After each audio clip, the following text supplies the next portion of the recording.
এবং আপনারা যখন নির্বাচনে লড়াই করেছিলেন আপনারা ডকুমেন্ট দিয়েই লড়াই করেছিলেন, তারপরেও নোটিশ, কি বলবেন?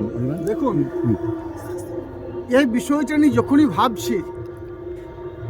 ভাবছি বা মাথার মধ্যে এই বিষয়টাই আসছে যে হয়তো এখন আমরা পরাধীন আছি। স্বাধীন হয়নি ভারতবর্ষ। যে বীর বিপ্লবীরা রক্ত ঝরিয়ে এ ভারতবর্ষকে স্বাধীন করেছিল, তাদের সেই রক্ত, তাদের সেই বলিদান, তাদের সেই আত্মত্যাগ মনে হচ্ছে বৃথা হয়ে গেছে। দেখুন, বর্তমানে কেন্দ্রে বিজেপি সরকার, তারা সর্বপ্রথমে বাংলাকে বিভিন্নভাবে বঞ্চিত করেছে, বিভিন্নভাবে বাংলাকে পিছিয়ে দিতে চেয়েছে। বাংলার যুক্তরাষ্ট্র পরিকাঠামো অনুযায়ী 100 দিনে কাজের টাকা দেয়নি, আবাস যোজনার টাকা দেয়নি, বাংলার মানুষের পেটে লাথ মারার চেষ্টা করেছে। আমি তো অনেক দূরের ব্যাপার এসে গেল, আমার যে নামটা এসেছে সেটা অনেক দূরের। নোবেলজয়ী অর্থনীতিবিদ অমর্ত্য সেন, যার পায়ে হাত দিয়ে প্রণাম করলে আমরা নিজেদেরকে ধন্য বলে মনে করি, তার নামে নোটিশ। তার কারণ কি? কারণ একটাই, সে বিভিন্ন সময়ে বিভিন্ন ক্ষেত্রে মাননীয় মুখ্যমন্ত্রী মাননীয় মমতা বন্দ্যোপাধ্যায় বাংলার যে উন্নয়ন করেছেন, বাংলাকে যে এগিয়ে নিয়ে গেছেন, তার শুভকামনা করেছেন, তার সাপেক্ষে কথা বলেছেন, এটাই তার অপরাধ। আমাদের বীরভূম জেলার সাংসদ শামিউল ইসলাম, তার নামে নোটিশ। তার কারণ কি? কারণ একটাই, যে আমরা বাঙালি, আমরা বাংলা ভাষায় কথা বলি, সেই অপরাধে সোনালী বিবি তাকে বাংলাদেশ পাঠিয়ে দেওয়া হয়েছিল।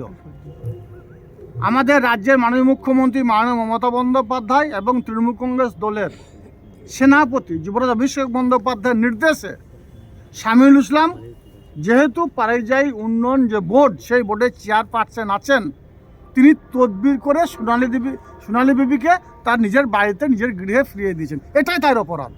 তার জন্য তাকে সমন করে হেনস্থা করতে হবে। কাজল শেখ, তাকে কেন ডাকা হলো? তার অপরাধ কি? আমার বাবা, তার বাবা, তার বাবা এই বাংলাতেই জন্মগ্রহণ করেছে, এই রাঙামাটি বীরভূম জেলাতে জন্মগ্রহণ করেছে, দারুণে জন্মগ্রহণ করেছে।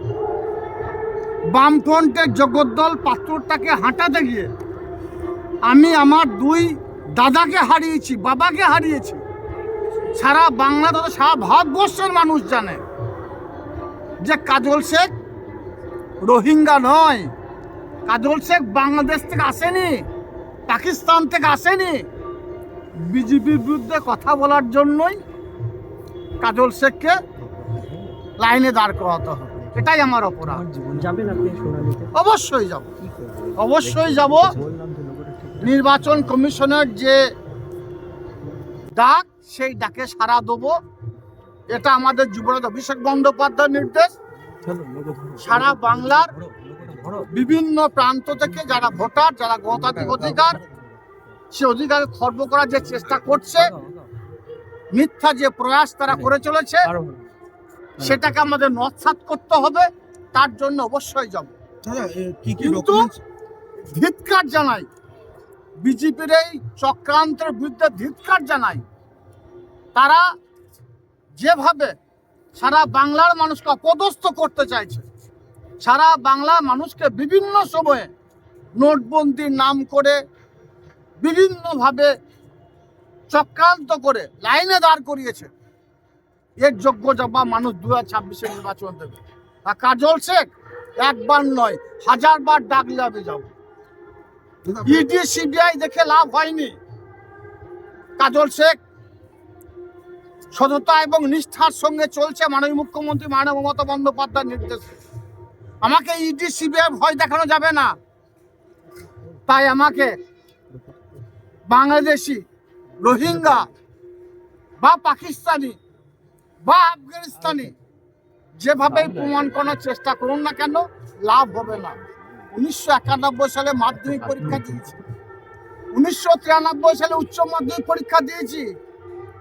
সারা বোলপুর সাব ডিভিশনের নানুর বলুন, লাভপুর বলুন, কেতুগ্রাম, মঙ্গলকোট, আউসগ্রাম, বোলপুর, যে থানাতেই যাবেন বাম জামানায় 1993 সালে কাজল শেখের নামে মিথ্যা যে মামলাগুলো ছিল প্রমাণটা ওখানেই পেয়ে যাবেন। কাজল শেখ বামফ্রন্টের বিরুদ্ধে লড়াইটা আজ থেকে করছে, 1993 সাল থেকে করছে। তা আপনারা তো 2002 সালে ভোটারের কথা বলেছেন, আমি তখন ভোট দিয়েছি, 1993 সালেও ভোট দিয়েছি। আজ তো 2025 সাল। এভাবে অপদস্থ করে কোনো লাভ হবে না। কাজল শেখের গলাটা কেটে দিলেও সেই কাটা গলাতেই কাজল শেখ মমতা বন্দ্যোপাধ্যায়, অভিষেক বন্দ্যোপাধ্যায় জিন্দাবাদ বলবে। আমার শরীরে এক রক্তবিন্দু অবশিষ্ট থাকা পর্যন্ত বিজেপির কাছে মাথা মতো করবো না। তার কারণ একটাই, বিজেপি জাতপাত নিয়ে রাজনীতি করে, ধর্ম নিয়ে রাজনীতি করে, হিন্দু মুসলমানের মধ্যে বিভেদ সৃষ্টি করার চেষ্টা করছে। তাই মমতা বন্দ্যোপাধ্যায়ের সঙ্গে ছিলাম, অভিষেক বন্দ্যোপাধ্যায়ের সঙ্গে ছিলাম, আছি, থাকবো। যতবার ডাকবেন ততবার যাব। ইডি সিবিআই নিয়ে আসুন, কেন্দ্রীয় এজেন্সি নিয়ে আসুন, আমেরিকা থেকে ভাড়া করে নিয়ে আসুন, অন্য দেশ থেকে নিয়ে আসুন, লাভ হবে না। কাজল শেখের মতো মমতা বন্দ্যোপাধ্যায়ের হাজার হাজার সৈনিক যারা আছে তারা লড়াই সংগ্রাম করতে প্রস্তুত আছে। আমরা বিগত দিনেও বলেছি, আবার বলছি, বীরভূম জেলায় যারা সঠিক ভোটার, যারা এই ভারতবর্ষের নাগরিক, তাদের গণতান্ত্রিক অধিকার থেকে কেউ বঞ্চিত করতে পারবে না। তাদের পাশে আমরা আছি। মমতা বন্দ্যোপাধ্যায় সৈনিকের কাছে, অভিষেক বন্দ্যোপাধ্যায় সৈনিকের আছে। আমরা সব সময়ের জন্য তাদের পাশে সহযোগিতার হাত আমরা বাড়িয়ে দেবো। প্রত্যেকটি মানুষকে তারা যেন ভোটাধিকার অধিকার প্রয়োগ করতে পারে সেটা সুনিশ্চিত আমরা করব। এখনো পর্যন্ত বুঝতে পারিনি কি নথি চেয়েছে। আমার বাবার নথি, না তার বাবার নথি, না তার বাবার নথি।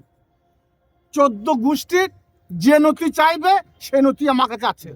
সব নথি সঙ্গে করে নিয়ে যাব।